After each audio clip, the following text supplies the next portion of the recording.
Segunda epístola a Timoteo, capítulos 1 al 4.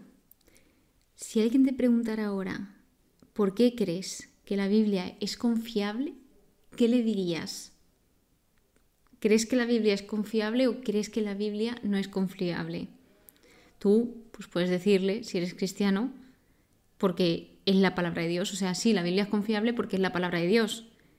Pero, ¿por qué puedes afirmar esto realmente? O sea, ¿qué la hace diferente de los libros de otras religiones? Entonces, os voy a compartir un trocito de post que vi en Instagram hace muchos años y me encantó y enseguida compartí porque dije, wow, o sea, qué interesante.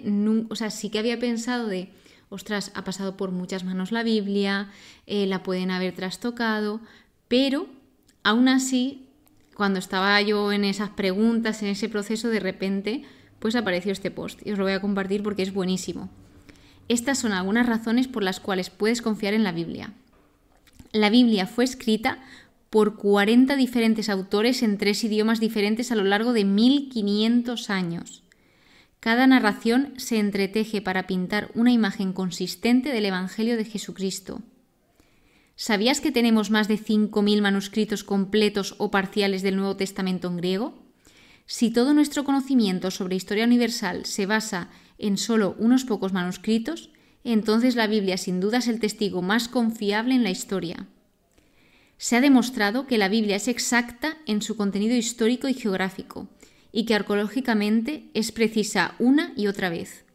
Un arqueólogo no judío y no cristiano manifestó: se puede afirmar categóricamente que no existe un descubrimiento arqueológico que haya negado una referencia bíblica. Nunca. La Biblia contiene miles de profecías que se han cumplido con asombrosa precisión, entre ellas 300 profecías específicas en el Antiguo Testamento, escritas a lo largo de cientos de años que se cumplieron en la vida, muerte y resurrección de Jesús. Siglo tras siglo, la Biblia ha demostrado ser nuestro juez. Se le ha atacado, cuestionado, criticado, negado y hecho objeto de controversia en todo tiempo. No obstante, permanece. A través de la historia, en toda época y en todo lugar a donde este libro ha ido, ha cambiado vidas de manera sobrenatural. Esto fue lo que más me impactó, porque es totalmente cierto. Es decir, la Biblia, la palabra de Dios, te puede cambiar la vida completamente. Donde su conocimiento se ha extendido, se ha hecho patente que Dios mismo sopló cada palabra que forma la Biblia, porque ha transformado a las personas. Trae gozo y vida eterna, a todo aquel que la abre, la lee y la cree. Por lo tanto, la Biblia es confiable. ¡Wow! O sea, tremendo post, cuánta información, pero realmente tenemos que tener en cuenta todo esto. O sea, ya no solo la parte de la fe, que también es importante, sino la parte histórica, el revisar si realmente es verdad, y te está diciendo que es un libro totalmente comprobado y revisado a lo largo de los siglos. Es el libro más revisado y es el libro que más copias se ha hecho a lo largo de toda la historia. Fijaos todo el tiempo que tiene la Biblia y aún así la seguimos teniendo, a pesar de, como decía esta explicación y este contenido, a pesar de toda la oposición que se ha encontrado. Han intentado acabar con todas las Biblias, dejarlo atrás, pero aún así no se ha podido porque la verdad siempre permanece. Así que por mucho que queramos mentir, las mentiras tienen las patas muy cortas. Así que bien, empezamos la segunda epístola a Timoteo. Timoteo ya sabemos que tiene una primera epístola y están las epístolas pastorales junto con la de Tito. Pablo escribe esta carta desde prisión. Este fue el segundo encarcelamiento de Pablo en Roma.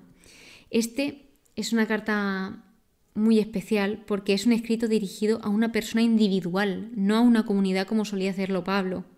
El estilo es más directo y personal, es un estilo muy profundo.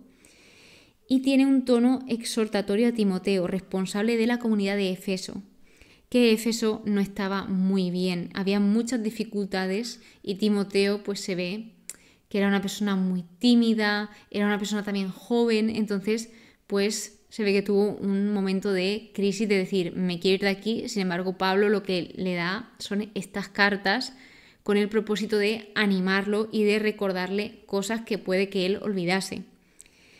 Entonces, pues algunas de las recomendaciones que da es la fidelidad a Jesús, a su mensaje, la dedicación a la transmisión del mensaje, la firmeza y la claridad ante las falsas doctrinas, porque había muchísimas falsas doctrinas, la verdad, se estaba distorsionando y había personas que se lucraban de ello. Luego también la práctica de las virtudes cristianas, la vigilancia.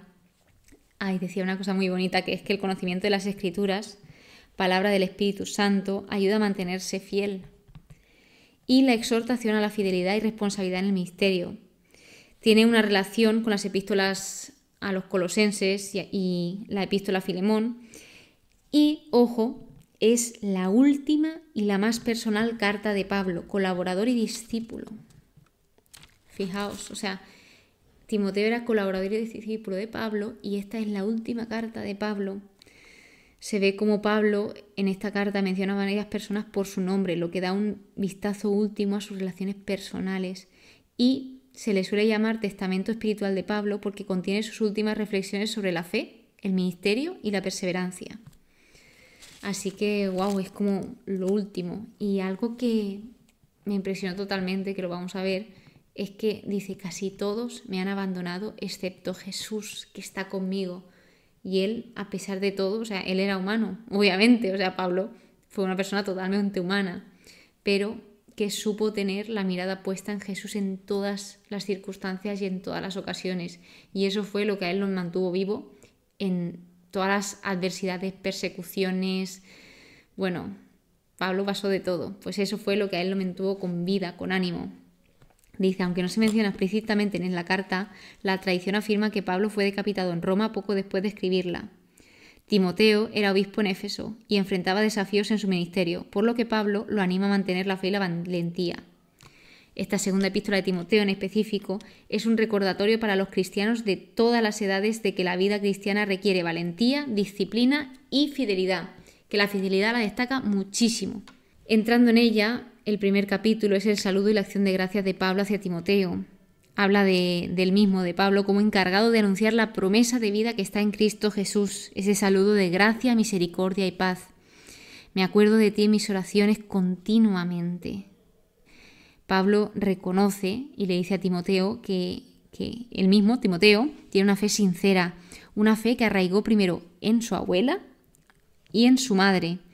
Y sé que también ha arraigado en ti. Aquí se habla de la importancia de la familia en la transmisión de la fe y además de la influencia femenina en la formación espiritual de un líder. O sea, gracias a su madre y su abuela, él heredó esa fe. Entonces esto es muy importante porque en estos tiempos y en este contexto cultural, que una mujer y que los nombres de las mujeres, como están aquí, que la madre se llama Loida y la abuela se llama Loida y su madre Eunice, pues vemos que esto es muy importante, que eran mujeres muy importantes porque esto era prácticamente imposible en esa época que se escribiesen los nombres de las mujeres. Entonces, pues aquí sí que lo hacen.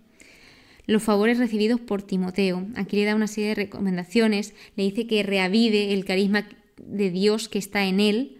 O sea, aquí lo que le está diciendo es que no sea pasivo, que tenga esa voluntad de mantener los dones que se le han dado. Avivar, aquí se refiere a encender de nuevo, a mantener la llama con toda su intensidad. Luego dice, el Señor no nos dio un espíritu de timidez, porque como os comentaba, Timoteo pues tal vez luchaba con esto porque era muy tímido. Dice, el Señor nos dio un espíritu de fortaleza, de caridad y de templanza, de dominio propio.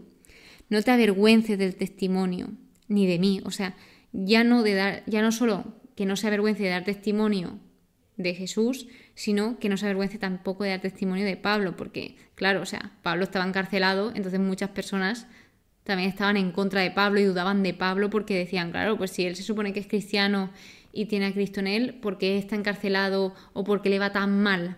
O sea, aparentemente a Pablo le iba fatal, pero realmente no era así. Así que lo que le dice es, soporta conmigo los sufrimientos por el Evangelio, ayudado por la fuerza de Dios, que nos ha salvado y nos ha llamado con una vocación santa, no por nuestras obras, ojo a esto, no por nuestras obras, sino por su propia determinación, por su gracia. Vamos a ver, en resumen, porque Él quería, por su voluntad. Dice, por su gracia patente, con la visible manifestación de nuestro Salvador Cristo Jesús. O sea, vemos cómo es Dios quien nos encuentra a nosotros, no nosotros quien encontramos a Dios. Él es quien da el paso primero y ya de nosotros depende si recibirlo o no recibirlo.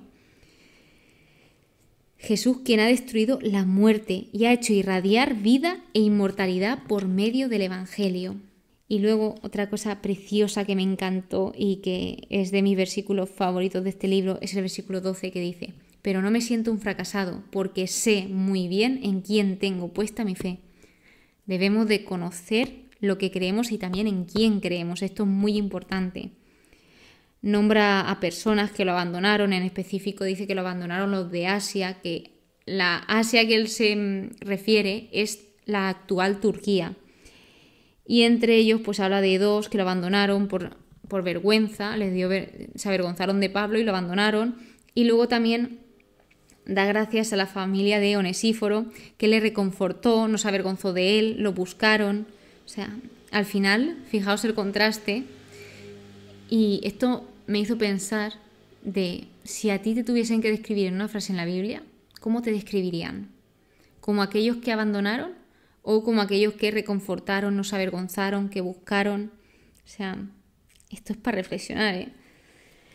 El poder de Dios siempre está ahí, pero no siempre está para eliminar las dificultades. Algunas veces está para acompañarnos a través de las dificultades. O sea, esto los traje del estudio, esto no está escrito tal cual, pero así es. O sea, Dios no nos saca de las dificultades porque sí, sino que Él nos ayuda y está con nosotros en esas dificultades y nos ayuda a superarlas. La fidelidad importa, así que retén la verdad en la fe y en el amor. El capítulo 2 nos habla del sentido de los sufrimientos del apóstol cristiano. Entonces, de nuevo, él siempre, Pablo, dando ánimos, mantente fuerte, esfuérzate. Habla sobre 3 comparaciones clásicas del comportamiento humano aplicados al cristiano, como son el soldado, el atleta y el labrador, que estos 3 necesitan una gran perseverancia para conseguir el éxito. O sea, el soldado sufre dificultades y no se distrae, el atleta compite según las reglas que se le dan, y el labrador trabaja con paciencia para ver los frutos, es decir, primero trabaja y si trabaja él puede ver los frutos. Luego, refiriéndose a esto, dice: seguro que el Señor te hará comprender todo. La fe esencial predicada por Pablo funda su constancia a través de todas las pruebas que él encuentra. O sea, era esencial que Timoteo recordase y enseñase la verdad acerca de quién era Jesús, porque esto se estaba distorsionando poco a poco. La palabra de Dios permanece siempre, la palabra de Dios no está encadenada. Todo lo soporto por los elegidos, para que ellos alcancen la salvación y la gloria eterna que están en Cristo Jesús.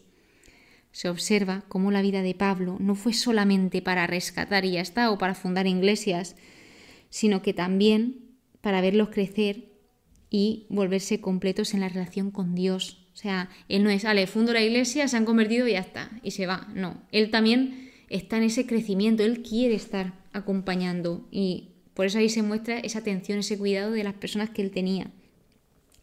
Si hemos muerto con él, también viviremos con él. Si nos mantenemos firmes, también reinaremos con él. Si le negamos, también él nos negará. Si somos infieles, este versículo brutal, él permanece fiel, pues no puede negarse a sí mismo. La fidelidad de Dios es infinita, es siempre la misma. Él nunca es infiel, nosotros sí, pero él no, porque Dios nunca cambia y Dios todo lo que dice lo hace. Y por mucho, como comentaba este versículo, por mucho que nosotros seamos infieles, le decepcionemos, le defraudemos, él sigue estando, porque él lo que promete lo cumple. Continúa con la lucha contra el peligro presente de los falsos doctores. O sea, al final aquí lo que llama es a mantener la atención en las cosas importantes, en las más importantes. Así que dice, y exige en presencia de Dios, lo llama a que cada cosa que haga, la haga en presencia de Dios, que se eviten las discusiones de palabras, que no sirven para nada. O sea, pone el foco en la palabra de Dios. Y que se presente ante Dios como fiel propagador de la palabra de la verdad. Y para ello hay que trabajar duro en ella, estudiarse, formarse, indagar en ella, tiempo de oración, tiempo con Dios, con los hermanos, compartir, etc. Habla también de otras personas que se habían desviado de la verdad, pervirtiendo así la fe de algunos. O sea, ya no sabían alejado ellos mismos, sino que a raíz de alejarse ellos también se alejaron muchos otros. El sólido fundamento puesto por Dios se mantiene firme, marcado con este sello: el Señor conoce a los que son suyos, y apártese de la iniquidad todo el que pronuncia el nombre del Señor. Huye de las pasiones juveniles y corre al alcance de la justicia, de la fe, de la caridad y de la paz, en unión con los que invocan al Señor con corazón puro. Evita las discusiones necias y estúpidas. O sea, aquí en todo momento, también en la anterior carta le dijo esto a Timoteo, de que evitase las discusiones. O sea, discutir está bien porque te estás demostrando que algo te importa. Sin embargo, discutir, por gusto, eso ya no está bien. Porque hay personas que lo único que se dedican es a discutir para destruir. Y realmente la única discusión que vale la pena es para edificar, para aprender del otro y para llegar a un acuerdo. Pero hay personas que discuten por discutir y realmente por mucho que tú hables nunca te van a escuchar. Entonces habla de estas discusiones que no tienen ni pies ni cabeza. Luego también le habla y le responde a la pregunta de qué le conviene a un siervo del Señor. Sobre todo destaca la mansedumbre, la amabilidad y la paciencia. Y algunas cosillas que comentaros que ponía de este capítulo en el estudio es que la palabra de Dios es para penetrar el corazón de los hombres y eliminar sus pecados. El capítulo 3 habla sobre la prevención contra los peligros de los últimos tiempos. Habla de que vendrán momentos difíciles, habla del cómo serán los hombres, que yo lo leí y me asusté, porque digo, es que realmente somos así ahora. O sea, habla de los últimos tiempos, pero sí que se ve que el tiempo es relativo. También en esa época estaban igual los hombres. O sea, yo siempre digo algo y es algo que me impacta, y es ver que sí, la cultura cambia, la sociedad cambia, pero al final las personas siguen siendo las mismas. O sea, quiero decir, el comportamiento humano sigue siendo el mismo ahora que hace miles de años. O sea, no hemos cambiado nada. Realmente parece que hay progreso, pero no hay progreso. Estábamos igual siempre. Así que eso de, no, es que antes, es que hace muchos años, no sé qué. No, seguimos igual que siempre. O sea, en Génesis, yo cuando empecé a leer Génesis, que es el primer libro de la Biblia, dije, madre mía. Digo, pero si parece que me están hablando de las noticias de hoy.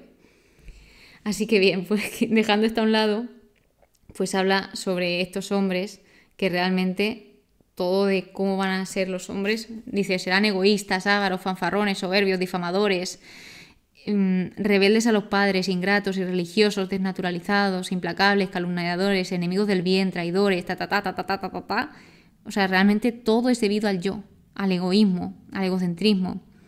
Y dice de ellos, siempre aprendiendo y no son capaces de llegar al pleno conocimiento de la verdad.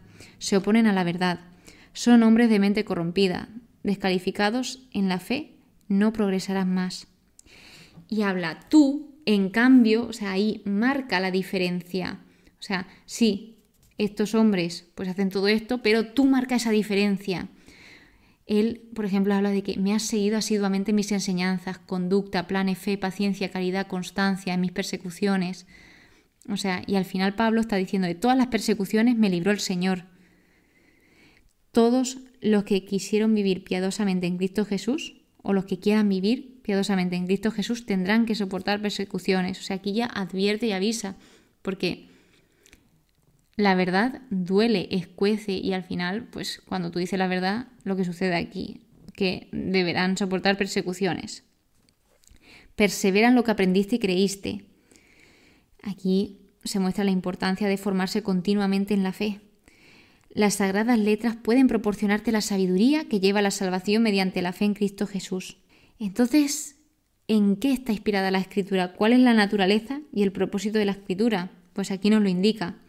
Toda Escritura, aquí se refiere más específicamente al Antiguo Testamento, pero es toda en general, es inspirada por Dios.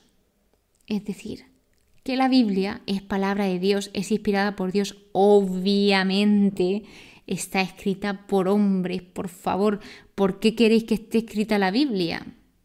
Pues por un ser humano que puede escribir. O sea, sin embargo, el hombre no está escribiendo lo que él quiere, sino está en presencia de Dios escribiendo lo que Dios quiere que se escriba.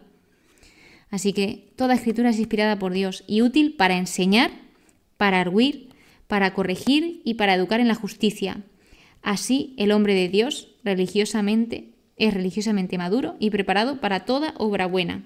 Aquí vemos cómo la Biblia nos beneficia espiritualmente, incluso cuando no entendemos todo intelectualmente, porque esto pasa, a mí me pasa, o sea, llevo ya casi 4 años estudiando la Biblia y hay partes, hay cosas, hay versículos, incluso palabras que no entiendo por mucho que las busque en el diccionario, pero no pasa nada. Hay una frase que me encantó y que me ayuda muchísimo, y es que no te tienes que centrar en lo que no entiendes, sino en lo que entiendes. Y ya, pues también ir preguntando aquello que no entiendes, pero lo importante es que te centres en lo que entiendas. Tal vez luego, a lo mejor imagínate, mañana o dentro de un año, dentro de 5, lo entiendes. Así que esto es importante. Y cuando vamos a la Biblia y dejamos que Dios nos hable, nos cambia. Él nos lleva a la perfección y nos transforma. O sea, vemos cómo el Espíritu de Dios guía a los autores. Así que lo que escribieron ellos, como os comentaba, es lo que Dios quiere que la gente escuche. Porque si no se hubiese perdido. O sea, todo lo que está aquí es porque Dios ha querido que se conserve. Por último, el capítulo 4 habla de la solemne exhortación, donde ya Pablo se va despidiendo y le dice: proclama la palabra. Aquí hay un énfasis en proclamar la palabra de Dios. Insiste, reprende, amenaza, exhorta con toda paciencia y doctrina. Los hombres no soportarán la doctrina sana, arrastrados por sus propias pasiones, apartarán sus oídos de la verdad. Tú, de nuevo vuelvo a decir tú, en cambio. Y bueno, pues se observa la confianza de Pablo. He participado en una noble competición. He llegado a la meta en la carrera. He conservado la fe. La corona de la justicia a los que hayan esperado con amor su manifestación, la manifestación del Señor. Y las últimas recomendaciones, pues se ve que Pablo pues era humano como todos nosotros, entonces necesitaba y quería compañía. Y aparte de saludar o despedirse, mejor dicho, de algunas personas, también habla de Alejandro el Herrero, que le ha hecho mucho mal, y dice para él: el Señor le retribuirá según sus obras. O sea, se supone, según he leído en los estudios, que él fue quien le traicionó. Y continuando, dice: todos me abandonaron menos Dios. El Señor me asistió y me dio fuerzas para poder proclamar plenamente el mensaje. Fui librado de la boca del león. El Señor me librará de toda obra mala y me salvará, guardándome para su reino celestial. Y finalmente ya termina: el Señor esté con tu espíritu y que la gracia os acompañe.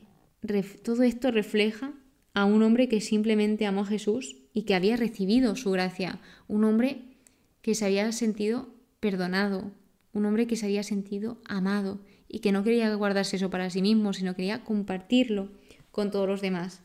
Entonces, bueno, ampliaros un poquito más sobre ese martirio de Pablo, y es que Pablo fue martirizado como consecuencia de los grandes incendios que arrasaron Roma en el año 64 después de Cristo, de las cuales Nerón, de alguna manera, trató de culpar a los cristianos.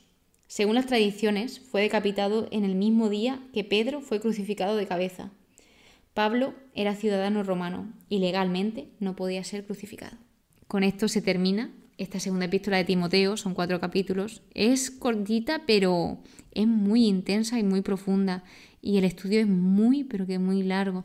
Yo recuerdo, digo, madre mía, pensaba que iba a ser como más ligera que Primera Timoteo, pero claro, es que tiene bastante profundidad y bastante información esta carta.